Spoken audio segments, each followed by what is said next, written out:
Nuestro mapa conceptual, como ustedes saben, pues la tarea que tenemos, la actividad que estamos haciendo a continuación es definitivamente terminar ese mapa, ¿cierto? ¿Lo están viendo ahí? Sí, señora. Sí, señora profe. Listo, muy bien, muy bien.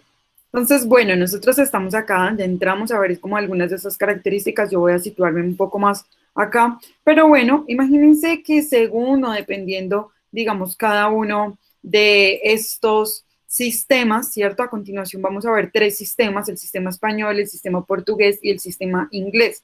Acorde a cada uno de estos sistemas vamos a poder encontrar una forma organizativa de colonia. Sin embargo, hay una generalidad en relación a ello. Para poder ambientar esto, en este momento me va a permitir interrumpir un momento, ¿cierto? La exposición del mapa conceptual para exponerles a ustedes, ¿cierto? Mediante un video muy chiquitito, algunas de estas características. En términos generales, para ello voy a apagar mi micrófono porque de lo contrario no pueden escuchar ustedes bien.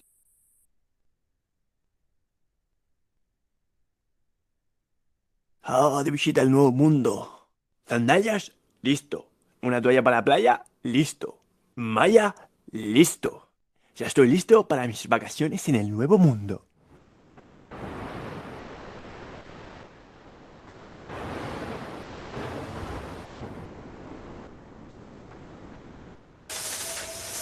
Recorcholis.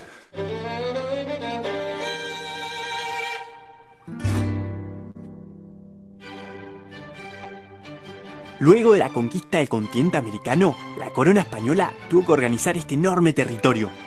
Aunque en España el rey era quien concentraba todo el poder, no se ocupó directamente de los asuntos coloniales. Para eso se crearon dos instituciones. La Casa de Contratación, que se ocupó de la organización del comercio de las colonias, era la responsable de recaudar los impuestos y controlar la aduana, y el Real y Supremo Consejo de Indias, que se ocupó de la justicia y la administración colonial. Elaboraba las leyes y asesoraba al rey respecto a los posibles candidatos para ocupar los cargos de poder en América. En un principio, estos cargos le pertenecieron a los conquistadores, pero muy pronto, la corona se dio cuenta de las riquezas que había en estas tierras, así que poco a poco empezó a quitarles los enormes poderes que les había dado. Los conquistadores que en un principio habían sido nombrados adelantados fueron desplazados por otros gobernadores que eran nombrados por el rey y el Consejo de Indias. Luego se dividió el territorio en dos grandes virreinatos, el Virreinato de Nueva España y el Virreinato del Perú. Cada uno era gobernado por un virrey, que era el representante del rey en América. El virrey se encargaba de la organización política y económica de su región. Las distancias entre los continentes eran enormes, lo que hacía que cualquier decisión proveniente de España tardase mucho tiempo en llegar. Tanto es así que las autoridades españolas en América solían desobedecer respetuosamente las órdenes del rey. Se acata, pero no se cumple, se solía decir.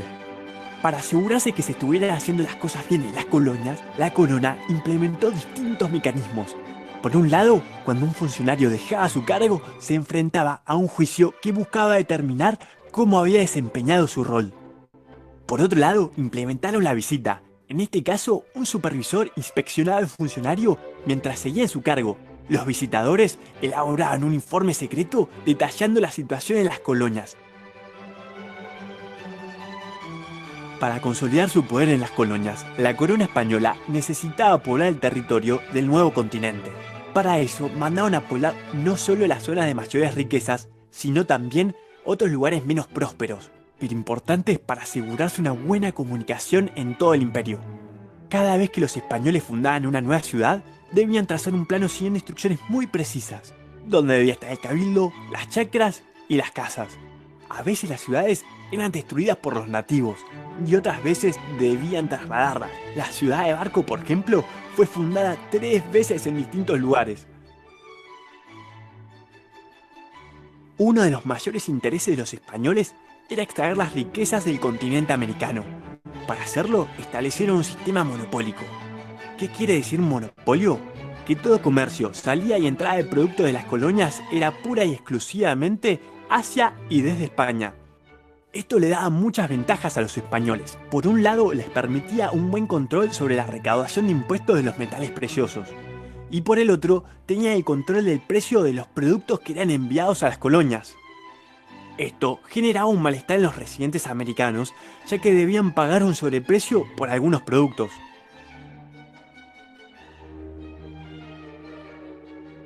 Dos veces al año salía una flota de barcos que permitía enviar mercaderías de un continente a otro. Esta flota consistía de varios barcos mercantes protegidos por galeones, grandes barcos de guerra. De esta forma evitaban los ataques de barcos piratas. Los barcos que partían de España se dirigían al Caribe. Luego, algunos iban hacia Veracruz, en México, y otros a Portobelo, en Panamá. De ahí se cargaban las mercaderías en mulas y se las cruzaba hasta el Océano Pacífico, donde se volvían a cargar en barcos que se dirigían hacia el puerto de Lima. Finalmente, eran transportadas una vez más en mulas hacia los diferentes pueblos. Este largo viaje era muy caro y hacía que los precios de los productos lleguen hasta las nubes. Las actividades económicas más importantes que desarrollaron los españoles en las colonias fueron el comercio y la minería. La mina de plata más grande de todo el continente se encontraba en la ciudad de Potosí. Esto transformó a la ciudad en una de las más ricas y pobladas de todas. La riqueza de Potosí permitió que las economías de los diversos territorios que se encontraban a su alrededor crecieran enormemente. Hacia inicios del siglo XVIII, casi todo lo que se consumía en Potosí provenía del mercado interno, es decir, de regiones americanas. ¡Oh! Eso fue un montón. Bueno, en la próxima veremos cómo eran las sociedades en los tiempos coloniales.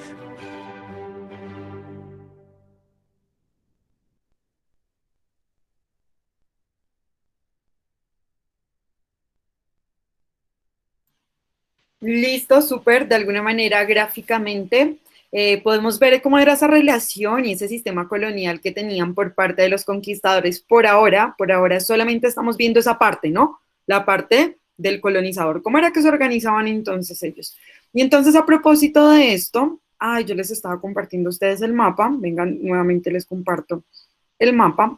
A propósito de ello, creo que es este, ojalá que sea este, sí. Entonces vamos a encontrar que existían diferentes sistemas, de acuerdo pues a como el mapa que les he mostrado, ¿cierto? De a quién pertenecía la dominación colonial de la que estamos hablando. Cuando nosotros hablamos del sistema español, como lo pudimos escuchar en el video, pues vamos a darnos cuenta de que hubo dos instituciones muy importantes. Por un lado, la Casa de Contratación y el Consejo de Indias, ¿cierto? Como esos elementos o como esas instituciones sociales que eran las que ponían ese orden jurídico, ¿cierto? Y por otro lado tenemos el virreinato de la Real Audiencia de Capitanías y los cabildos. Los primeros años de presencia española en América, chicos, estuvieron desde cuándo. ¿Alguien me puede decir desde qué año estuvo la presencia española en América?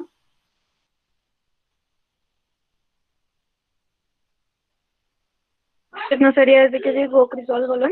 Ah, muy bien. ¿Y qué año sería ese entonces? 1400 qué? 92. Muy bien, 1492. Y esa presencia española, entonces la vamos a tomar en cuenta desde ese momento. Profe, ¿Listo? qué pena. Fue el 12 de octubre de 1492, ¿sí? Sí, muy bien, exactamente. Y digamos, ese descubrimiento, que en principio es un descubrimiento, pero que posteriormente y ahorita de manera crítica vamos a reflexionar, ¿ustedes creen que fue un descubrimiento? ¿Fue un genocidio?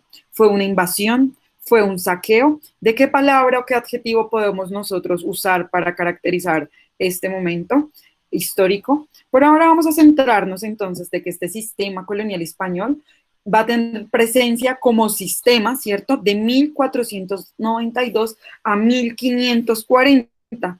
Digamos que este fue el tiempo que fue dedicado a todo a la conquista de los territorios que les he mostrado ya anteriormente en el mapa y que ustedes pueden encontrar también en su Classroom.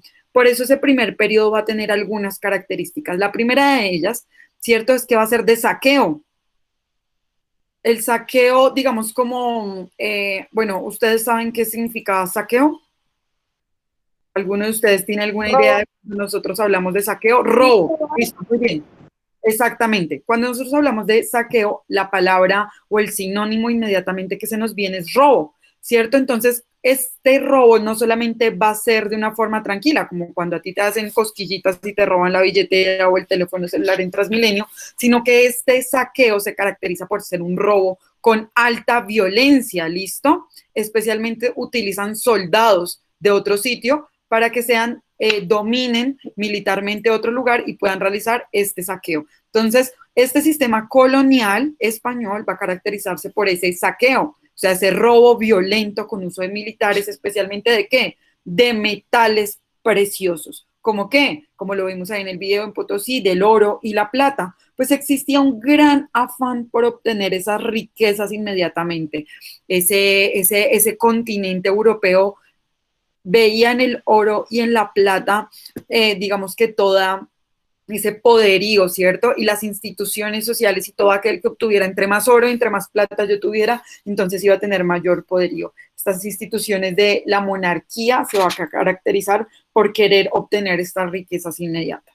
Ahora, otra de las características que va a tener este sistema español es que se dio un dominio de los territorios que los conquistadores pues encontraban a su paso. Ellos iban pasando, iban reclamando a nombre de la corona española, ¿cierto? Eso se daba, digamos, con la fundación de las poblaciones. Y así como nosotros pudimos ver dentro del video, nos vamos a dar cuenta que la corona española mandaba, digamos, una construcción y unos planos muy claros. Ellos iban pasando, iban diciendo esto es de nosotros, corona española, iban poniendo su bandera por donde iban pasando, iban generando una iglesia, ¿cierto? Un orden, dejaban también un orden para generar el gobierno, una situación alrededor de la forma organizativa como debía quedar esta población. Entonces, eso genera, digamos que se dé un dominio territorial por donde iban pasando de reclamar a nombre de la corona española y pues esto iba haciéndose que se consolidara con la fundación de las poblaciones porque las iban fundando, es decir,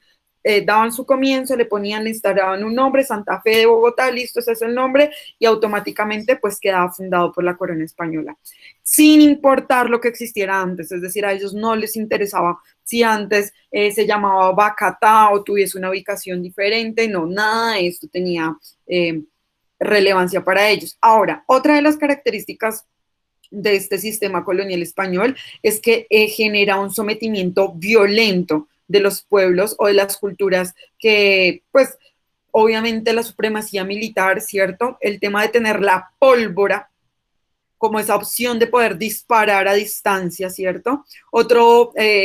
Uno de los artefactos, y no, utilizo la palabra artefacto, pero uno de los usos de artefactos de la colonización más aterradores y más violentos fueron los perros. ¿Ustedes sí sabían que fueron los perros? Fueron utilizados muchos de estos animalitos entrenados violentamente para ser utilizados por los militares europeos y antes de llegar ellos pues llegaban a las poblaciones, soltaban estos perros que habían sido entrenados violentamente y sometían violentamente a las poblaciones. Es decir, estos perros resultaron siendo también los que asesinaron a muchísimas de las personas. Ahora, uno de los conceptos que se habla cuando nosotros vemos este sometimiento violento por parte de Europa es si Colón y todos estos sistemas fueron unos sistemas genocidas. ¿Alguien sabe qué es un genocidio? Googleen. Alguien ayúdeme con la definición de genocidio.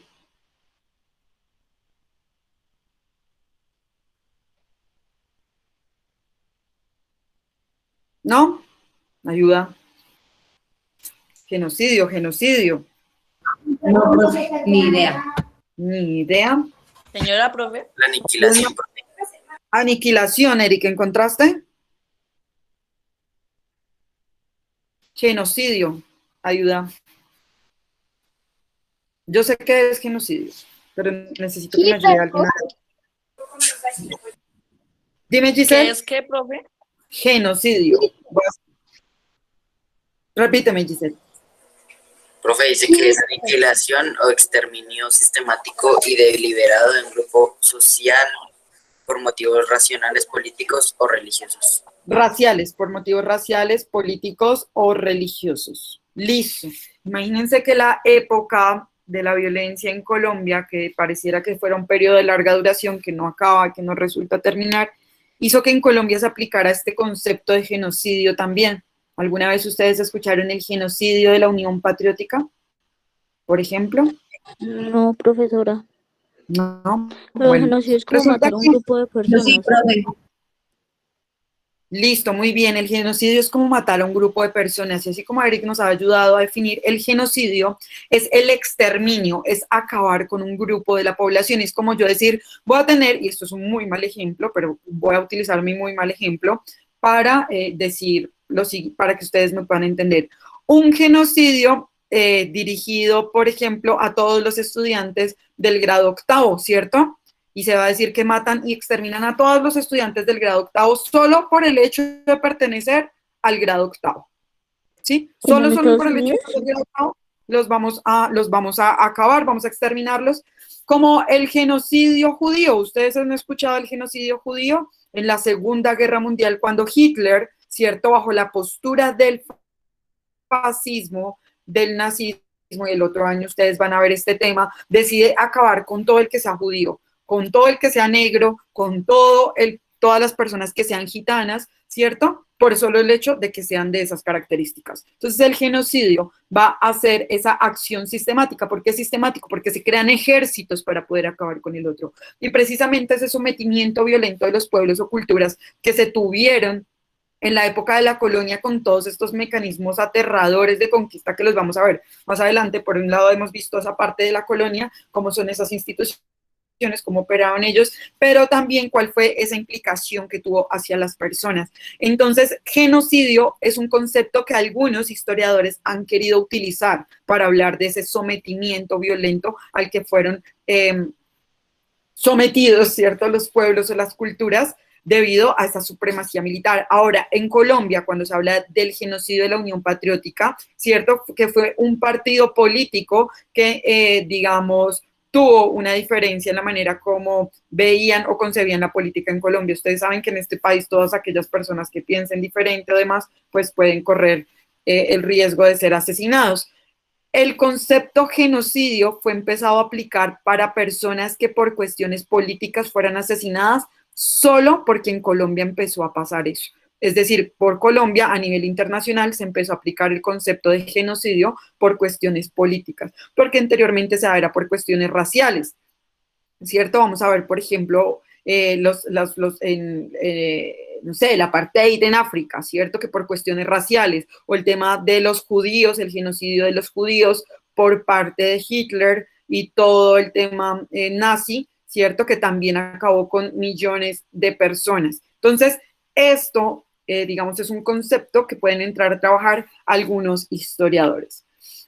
Fue el Papa Alejandro VI, ¿cierto?, quien en 1493, es decir, un año después de que se encontraran con esto, con estas tierras de estos lares, mejor dicho, quien empieza a conferir el gobierno y la jurisdicción de las tierras descubiertas a los reyes de España. Entonces, por esta razón, desde un principio, pues se consideró que fue España la primera dueña del continente americano, del nuevo continente, como se ha denominado en el video y demás. Dime, Miguel Ángel.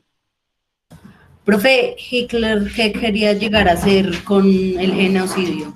O sea, ¿qué propósito tenía?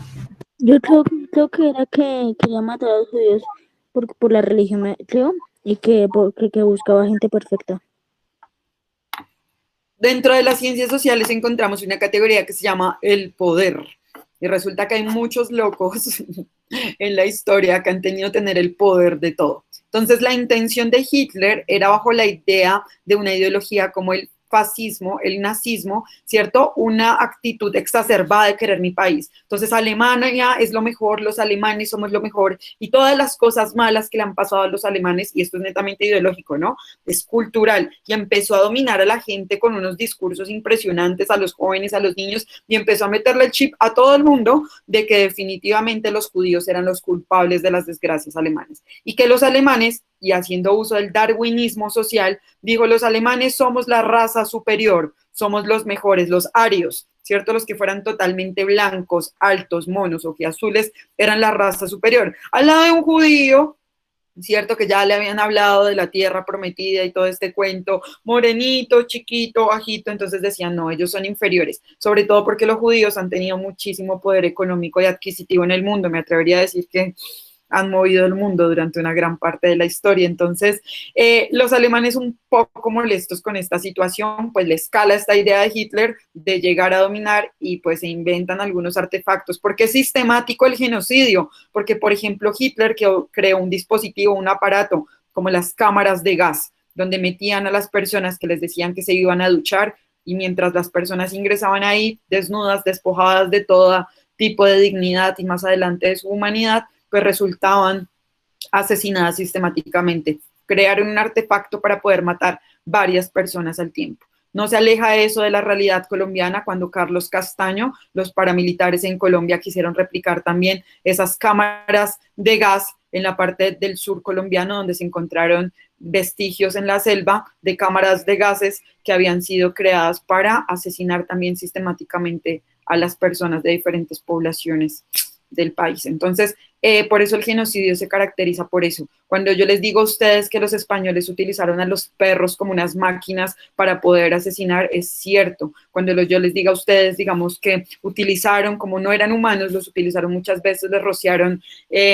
para poder, líquidos incandescentes para poder, digamos, encenderlos y eran utilizados como llamas, ¿cierto? Eran altamente quemados, torturados y sacrificados. Entonces, bueno, esa era como la condición. Listo, me devuelvo un poquito a lo que les estaba contando. Definitivamente cuando el Papa Alejandro VI dice, no, los que tienen el poder es la corona española, pues España y los reyes españoles empiezan a tomar dominio, ¿cierto? De esta manera, pues se establece un sistema político en América que pues era sobre todo de imitación española y pues cuenta con algún manejo, o bueno, con todo el manejo más bien de la metrópoli, que en este caso es España, sobre las colonias. Como lo hemos visto nosotros, esta forma de administración se denomina centralismo y vamos a tener los organismos para administrar las colonias, ¿cierto? Todos bajo el mando del rey y, digamos, en España va a tener el Consejo Supremo de Indias y la Casa de Contratación, mientras que en América se van a centrar los virreinatos, que se encuentran a cargo del virrey, las audiencias, ¿cierto? Esas audiencias pues están a cargo del presidente de la Real Audiencia y vamos a tener unas capitanías generales que están a cargo de los capitanes del ejército y unas gobernaciones que van a estar a mando de los gobernadores. Así como lo pudimos ver en el video, estas son algunas de las formas organizativas. Pues el rey definitivamente, ¿quién era el rey, chicos? El rey absoluto de todos los territorios, el máximo señor de las Indias, el dueño de todo, el colono de colonos, en cualquier parte donde estuviera cualquier persona española que declarara que fuera territorio de, eso automáticamente era del rey. El rey era el que mandaba y sus órdenes eran ley, porque sus órdenes eran transcritas a unos documentos que se llamaban las reales cédulas, perdón. Reales audiencias, la Real Audiencia, pues de las... No, eso se llamaba las reales cédulas. Y las reales cédulas era un documento de que lo que decía el rey se hacía palabra.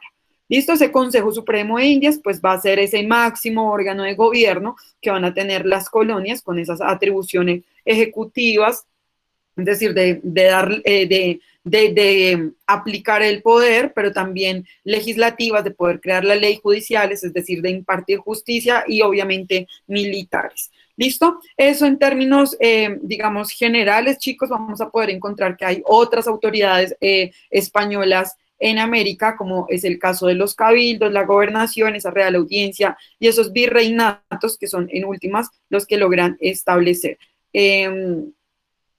Nosotros, bueno, si quieren pasemos a esta segunda parte del sistema portugués, ¿cierto? Y pues estos digamos que no tuvieron en principio mayor interés en los territorios, ¿cierto? De Brasil, sin embargo, más adelante, bueno, todo esto por el Tratado de Tordesillas, cuando hacen esta división de estos aspectos, y lo que hicieron ellos fue utilizarlo como rutas comerciales. Por eso decimos que varía en el tiempo y en un principio pues tuvo una libertad total. Sin embargo, posteriormente ya pasó a estar organizada en 15 capitanías que posteriormente pues fueron supeditadas a la autoridad de un gobernador del rey, y pues, ¿qué fue lo que hizo? Imitar la forma española. Como les digo, a ellos se les reparte por el Tratado de Tordesillas esta parte. Sin embargo, ellos no estaban interesados en este territorio que se le había repartido, que fue el mapa que les mostré. Sin embargo, para 1505, la corona portuguesa pues decide decir, bueno, hagamos control comercial de este lugar, y por eso posteriormente pues ya va a dividir en estas 15 franjas, o también denominadas capitanías, ¿listo?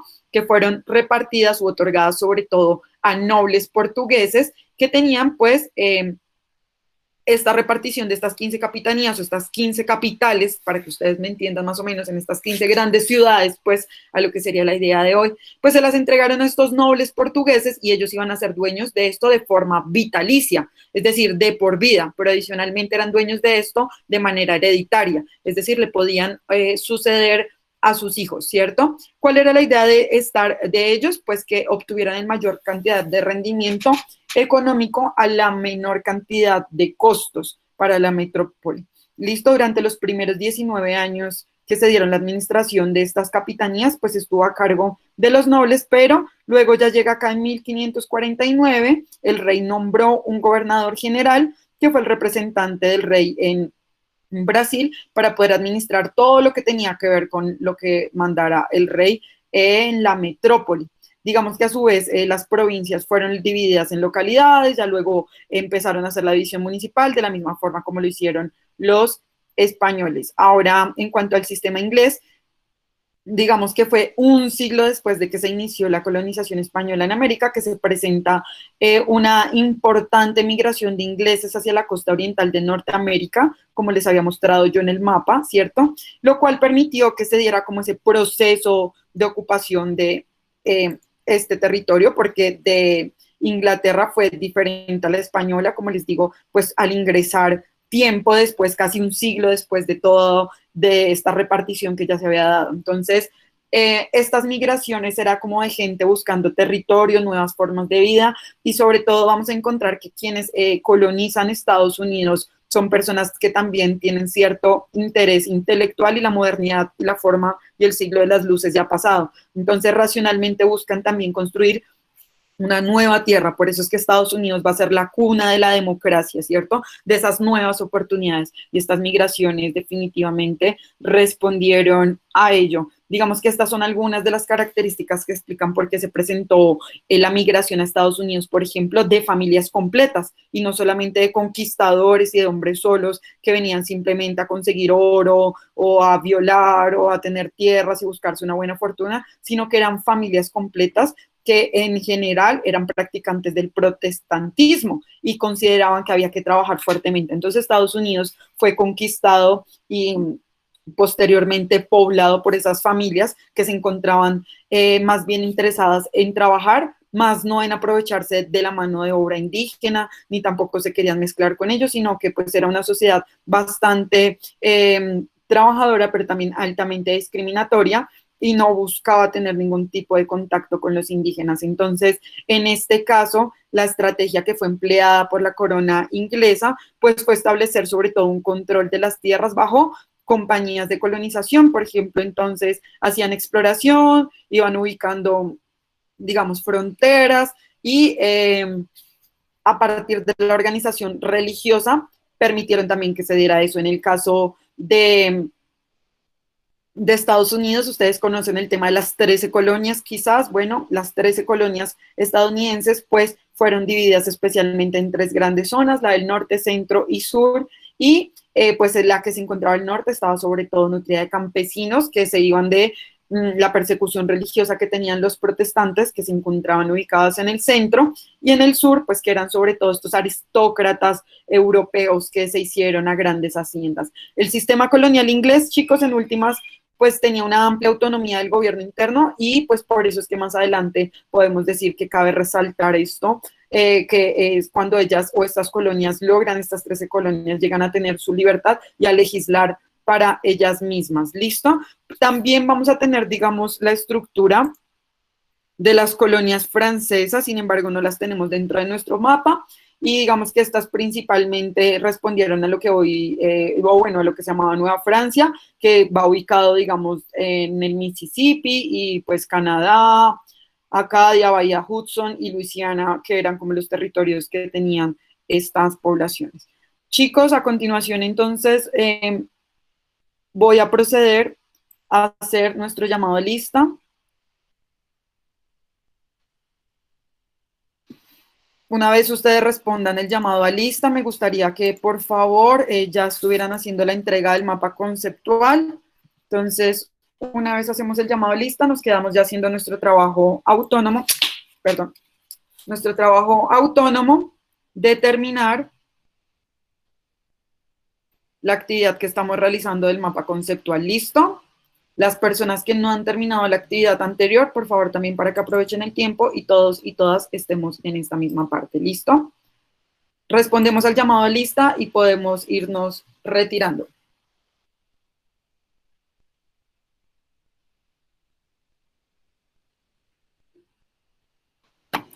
Abre 8 a Fabián Ricardo. Vallensi Fuentes, Kevin Alejandro. Barrios García, Sara Valentina. Profe, solamente hacemos el mapa y lo subimos. Sí.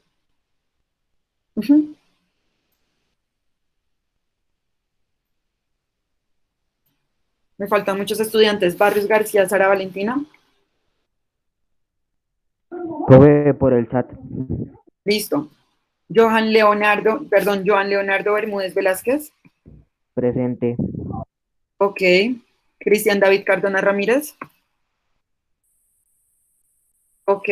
¿No está? Juan Diego. Presente. Ok. Alan Santiago. Presente, profe. Ok. Mariana Kulmayara. Presente. Ok. Dylan Andrés.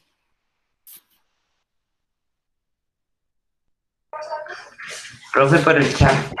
Listo. Helen. Listo, Dylan. Helen. Presente. Listo, ahora sí te vi. Laura Valentina García García.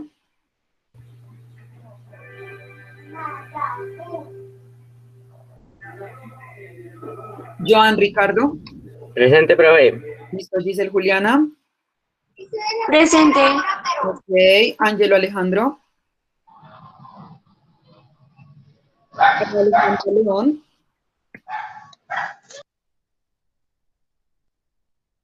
Alan Samuel.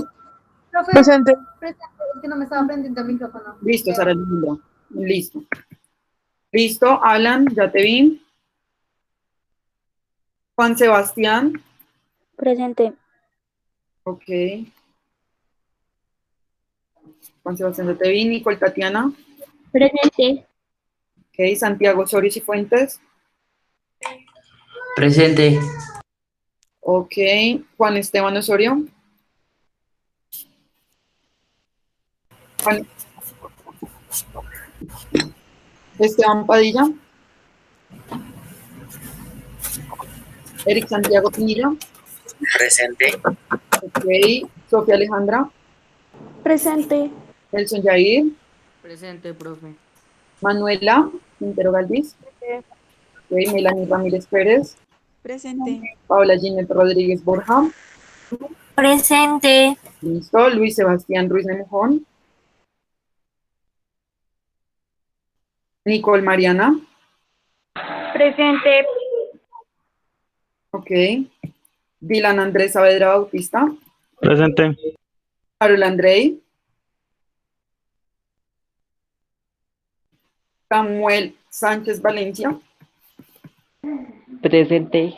Ok. Rubén Fernando. Presente. Ok. Tobar Contreras Johan Steven. Presente. Ok, Miguel Ángel Uribe Silva.